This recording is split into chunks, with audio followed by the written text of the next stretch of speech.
The Packers will have a first and goal. Receiver to the right, Jimmy Graham. Rodgers, quick toss in the flat, left side, got his man for the end zone, and a touchdown. Follow First and Goal Podcast on Twitter at First and Goal Pod. Our Facebook page, facebook.com/First and Goal Pod 33. Search First and Goal Podcast on the all-new Google Podcast app. And also SoundCloud, YouTube, Tumblr. Follow the show on Spreaker.com, searching First and Goal Podcast. And now, featuring First and Goal Podcast on Spotify. Get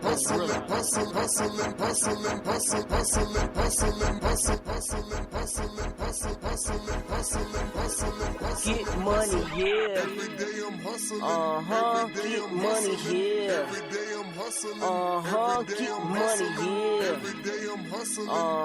Get money. 3, 2, 1.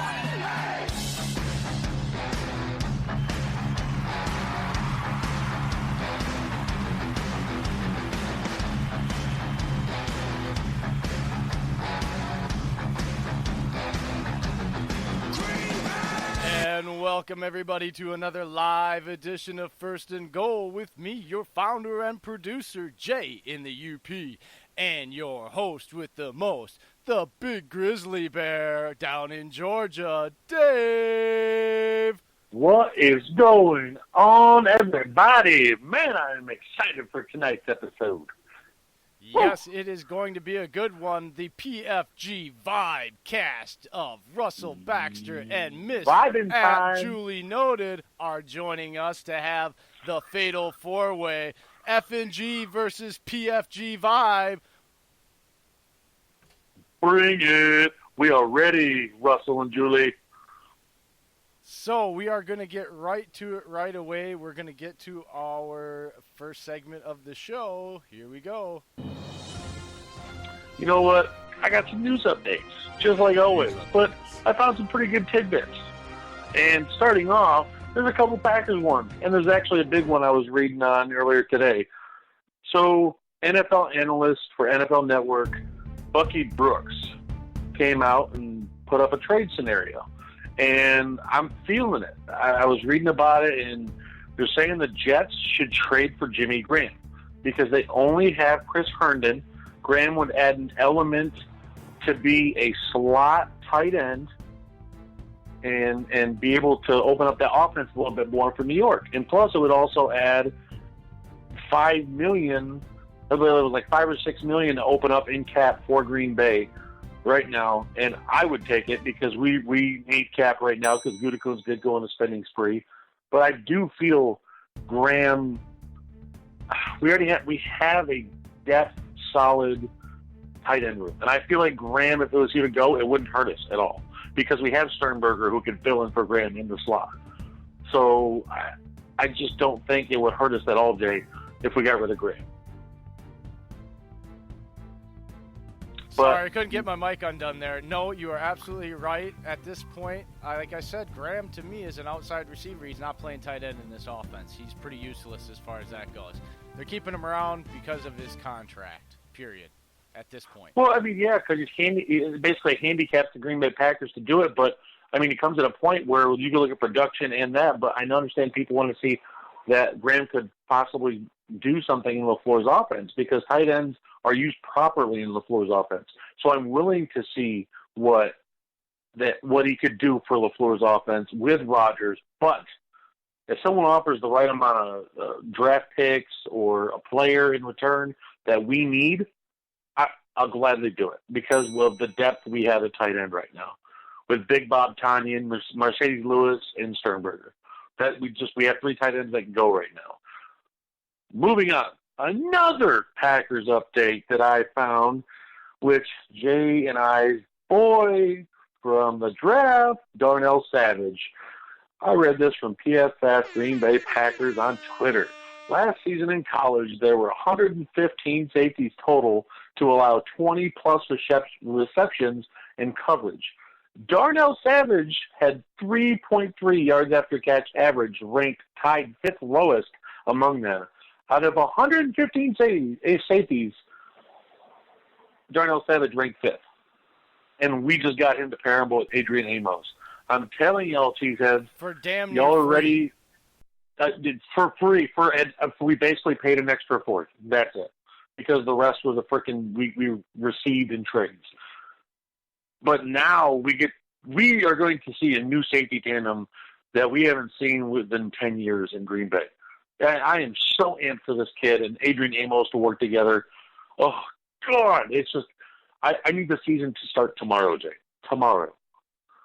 Oh, he's starting. I mean, come on. They didn't do that. Oh, no. I know he's starting. I just need the season to start. That's what I'm saying. Oh, I get what I need you're the saying. season to Sorry. start tomorrow. Jumped the horn. My bad. No, you're good. Oh, But- I have a news update. It's kind Ooh. of it's not so much a news update as a news of somebody being absolutely retarded in the Twitter world. Okay, there's been this big thing. Hey, Kate, use that word. It's special needs now. Stop it. All right, sorry. Is it being the dum-dum? So it's this whole debate's been going on, Dave. I'm sure you've been seeing it about the best fan bases, right? So this guy tweets out the other day that Yeah. Packers fans are the worst, and they're the worst fans. They're bad. They're rude. They're the most terrible fans, etc. And then his reasoning is because he's from Wisconsin and he moved to Minnesota. Okay, and then he came back and he was at a Packers bar and he was watching a Badgers game and he's a Badger fan. And he says, for no reason at all, a random Packers fan grabbed him by the throat and slammed his head repeatedly into the bar. And so all Packer fans are terrible and retarded. I don't know. That's all I can say, man, is like... It's just, I'm sorry, that story sounds fabricated. Why would a random fan just come up to him out of nowhere? That it just, I don't trust his story right off the bat. I'm sorry. I actually want the tweeted proof. back like I don't believe that in my life experience you did nothing wrong. But we need to quickly hurry up because we don't want to cut our time short with the very, very great PFG Vibecast, and we're getting close to 8 minutes. So let's move I have it one on. more thing. I have one more. I read that Sporting News ranked their wide receivers today, and I'm sad to say they ranked Devontae Adams 7th. And I'm like, excuse me? I'm like, he's won the top 3 of touchdowns of wide receivers since 2016. I'm like, this guy's produced even with Brett Hundley in there. He had one catch shy of breaking Sterling Sharpe's record for receptions last year. And then get on 1,386 yards. I mean, Is Devontae a top 5 receiver at this point? yes. That's Yes, all I will say it all day long. Yes. And that's a question I'm going to put on for Julian Russell when they get on. I want to put him on the spot. Speaking of which, let's go to break and get those two on the phone here. Folks, I want to hear it. PFG Vibecast coming to you, Julie Voigt and Russell Baxter, right after I want break. a vibe. I want a vibe.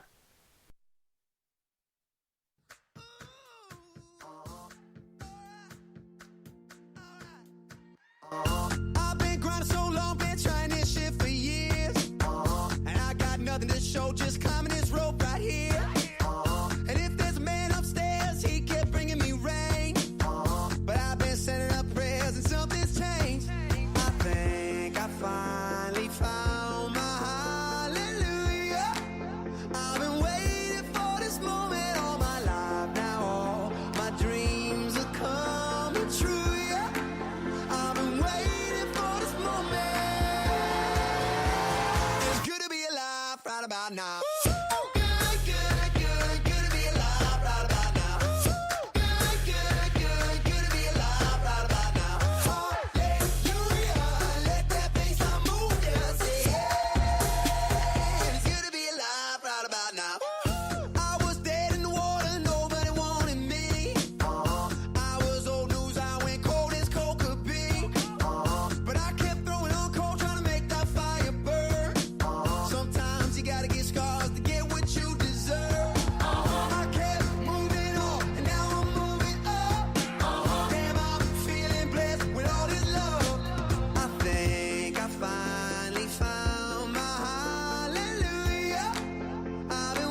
Good right about now. Woohoo! And with that, good to be alive right about now. We have with us the cast of PFG Vibe, Mr. Russell Baxter and Miss Julie Voigt. Thank you for joining the show. Both of you together, this is an honor. Well, thank you very much. The way it was going there, I thought first and goal became fourth and long. Oh, I no, actually, that was a cheap shot. You have to blame me for that one. I'm a youth baseball first base coach for my son. It was a playoff game. They went extra innings only to get mercied by the 10-run rule. So, yeah, my fault, guys. That's okay. Sorry about that. No, that's okay. I just never pass up the opportunity for a punt. I know. I figured it was going to go into a drive aspect. But guess what, Russell? We converted the fourth and long, and we're here. That's good, which is probably better than when the Packers faced the Eagles in the playoffs and there was a fourth and long 1 year. But we won't bring Oh, God, another shot. I'm not going to have any time. Oh. These are shots. These are fat. I deal with fat. Russell, I got to ask, who are you a fan of? Who is your team? I don't have a team. Oh. I win. Now I can't take shots of you. I win. I told you he'd been working in the business so long he was not a fan. Him and Jason Wilde. I knew it. I called it. That's because when you do my job effectively, I don't root for teams. I don't root for people to do badly. And I have a lot of favorite players who I happen to have worked with. Okay? I root for Julie Voigt. I root for Tom Jackson. I root for Sterling Sharp. These are people I work with and stuff. But for somebody to do – it's one of the things that bothers me about some of my fellow media is it's become personal for them. Okay? You can't do this and be objective and do it properly. I'm sorry. If I'm asked to do a piece about 32 teams, what do?